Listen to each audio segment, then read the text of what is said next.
Good morning students. Start करेंगे हम आज का टॉपिक, और आज का टॉपिक है हमें chapter why do we fall ill से पार्ट 2 क्वेश्चन आंसर्स। इससे पहले भी पार्ट 1 में मैंने क्वेश्चन आंसर्स कराए हैं, ये पार्ट 2 है क्वेश्चन आंसर्स का। तो स्टार्ट करते हैं आज के फर्स्ट क्वेश्चन से। Classify the following diseases as infectious और नॉन इन्फेक्शियस। ये डिसीजेस को आपको देखना है जो डिसीज दी हैं, और इनमें से इन्फेक्शियस और नॉन इन्फेक्शियस जो है उनको सेपरेट करना है। तो डिसीजेज हैं AIDS, tuberculosis, cholera, high blood pressure, heart disease and pneumonia. So इनमें से इन्फेक्शियस डिसीज़ कौन सी हैं? AIDS, tuberculosis, cholera and pneumonia.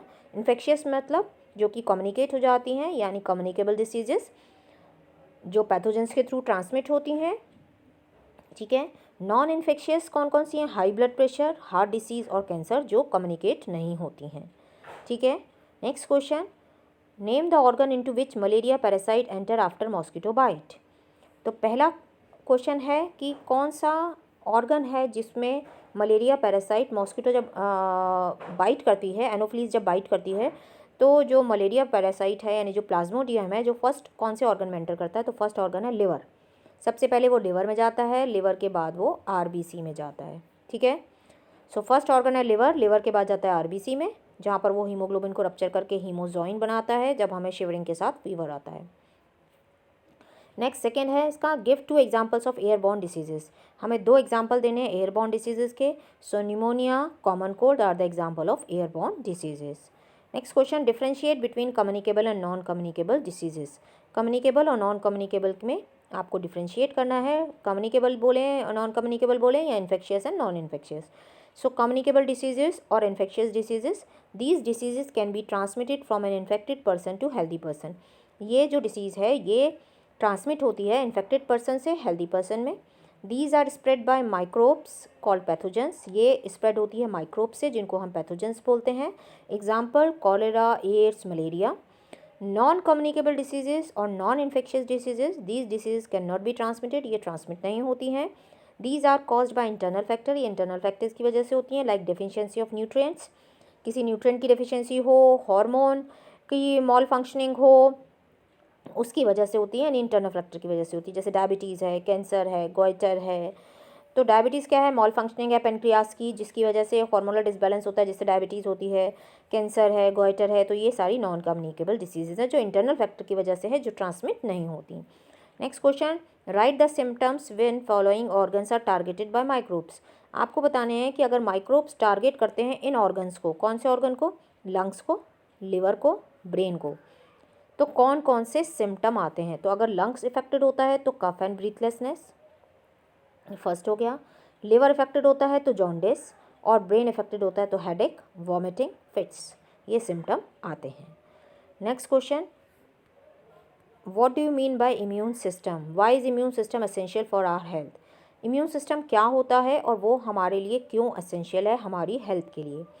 So first, the system in our body which protect us from various diseases causing agents is called immune system।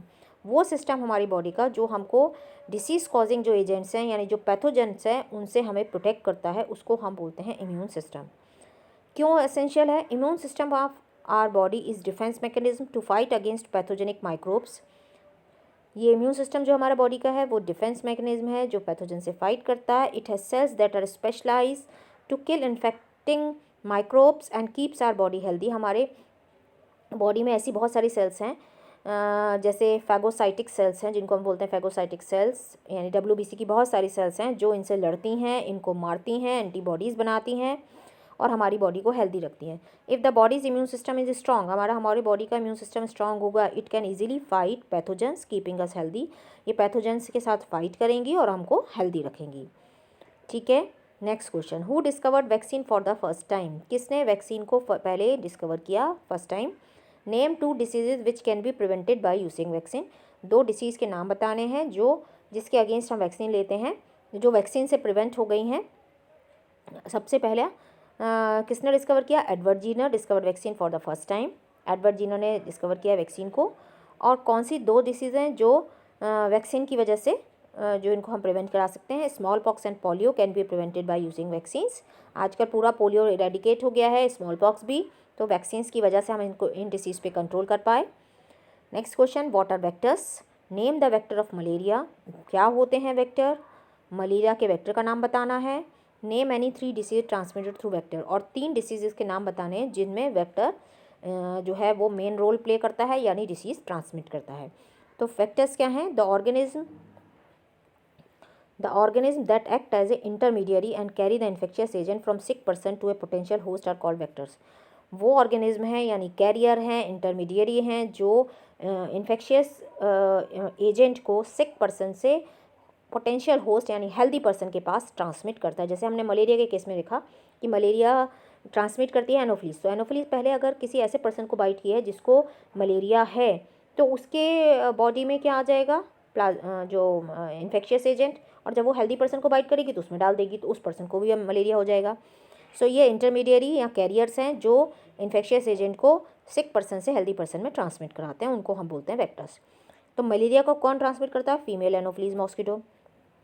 अब 3 disease बतानी है जिसमें vector important role play करता है। तो malaria by anopheles mosquito, typhoid by house fly, और dengue by aedes mosquito, जिसको tiger mosquito भी कहते हैं। ठीक है, next question, differentiate between acute disease and chronic disease. Acute और क्रॉनिक के बीच में आपको डिफरेंस बताना है। So acute diseases last for a short period of time and do not cause long term effects. ये शॉर्ट पीरियड के लिए होती है, थोड़े टाइम के लिए आपको होगी और उसके बाद वो जल्दी से ठीक भी हो जाएगी। ऐसा कोई लॉन्ग टर्म आपको बेड रेस्ट नहीं करना पड़ेगा, लॉन्ग टाइम आपको जो है वो कोई लॉन्ग टर्म इफेक्ट नहीं होगा। 3-4 दिन के अंदर, 5 दिन के अंदर ज़्यादा से ज़्यादा बिल्कुल ठीक हो जाएंगे। कोल्ड कफ आपको होता है या वायरल फीवर होता है तो 4-5 दिन में आप बिल्कुल ठीक हो जाते हैं। Chronic disease last for long period of time, ये लॉन्ग पीरियड के लिए इफेक्टेड हो जाती है body, even for whole life. और कुछ ऐसी डिसीज़ हैं जो बोले लाइफ टाइम तक चलती हैं, and also cause long term effect on health, और उसका लॉन्ग टर्म इफेक्ट होता है हेल्थ के ऊपर। Example tuberculosis, diabetes. Next, a mother who had suffered from chicken pox in her childhood. अगर एक बच्चे की मदर को चिकन पॉक्स हुआ था उनके चाइल्डहुड में, is now taking care of child who is suffering from the same disease. अब उनके बच्चे को ये हुआ है, what are the chances of the mother having chicken pox, क्या चांसेस है उसकी मदर को वापस से चिकन पॉक्स हो। Explain.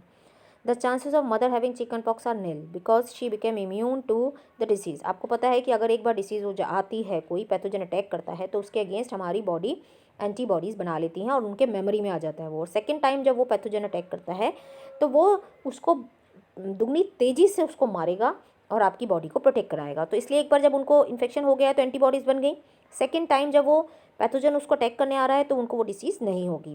When immune system first encounter an infectious microbe it response against it and then remember it specifically, उसको remember कर रखेगा, मेमोरी में रखेगा। So when the next time the particular microbe enter into the body the immune system response with greater vigour, दुगनी तेज़ी के साथ response करेगा and eliminate infection more quickly, और इन्फेक्शन को एलिमिनेट कर देगा, thus eliminating and any chance of the further infection. तो उनको होने के चांस बिल्कुल कम है क्योंकि उनकी बॉडी इम्यून हो चुकी है, एंटीबॉडीज़ बन चुकी हैं, तो वो दुगनी तेज़ी के साथ उसको मार देंगे। List any 3 ways of preventing the spread of airborne disease. 3 ways बताने हैं कि कैसे हम अपने आप को बचा सकते हैं एयरबॉर्न डिसीज़ से। First, avoiding direct contact with infected person, हमारा डायरेक्ट कॉन्टैक्ट नहीं होना चाहिए इन्फेक्टेड पर्सन के साथ। Second, no sharing articles use by infected person, कोई शेयरिंग नहीं करनी चाहिए जो आर्टिकल्स हैं इन्फेक्टेड पर्सन के यूज़ किए हुए। Use of mask, gloves, handkerchief, ये सब आपको आजकल पता होगा, हम लोग मास्क लगा रहे हैं, ग्लव्स लगा रहे हैं। सो हैंडकरचीफ्स यूज़ करें, मास्क यूज़ करें, ग्लव्स यूज़ करें, तो इससे हम एयरबॉर्न डिसीज़ से अपने आप को प्रिवेंट करा सकते हैं। तो ये आपको समझ में आया होगा। ये हमारा पार्ट 2 है why do we fall ill से, यानी सब्जेक्टिव क्वेश्चन का टर्म 2 के लिए। So thank you, thanks for watching, please like, subscribe and share.